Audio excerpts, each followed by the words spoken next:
Bonjour à tous, aujourd'hui sujet tôlerie fine et en tôlerie fine on va parler de plis écrasés. Un geste technique qui peut paraître très très simple et en fait qui ne l'est pas du tout. Et c'est avec Ronan, ici présent, préparateur chez IDEA Industrie, qu'on va vous expliquer le secret du pli écrasé.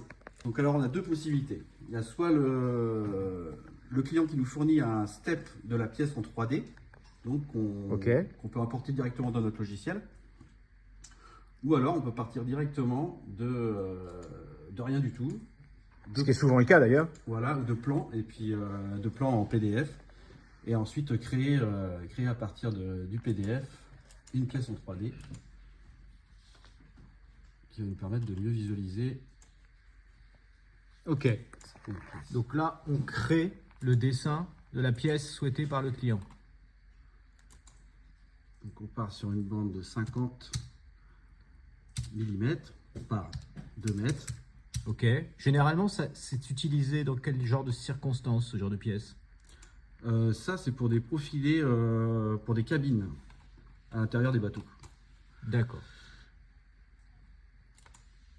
Ok, donc là on a la dimension de notre pièce. Voilà, donc là on a créé une épaisseur au niveau de la tôle. Ok. Voilà, de 0,8 mm. Mhm. Et on va venir y créer des plis écrasés. Alors, Donc on sélectionne une arête et on vient placer des plis écrasés d'une longueur de 10 mm. La même chose de l'autre côté. ok.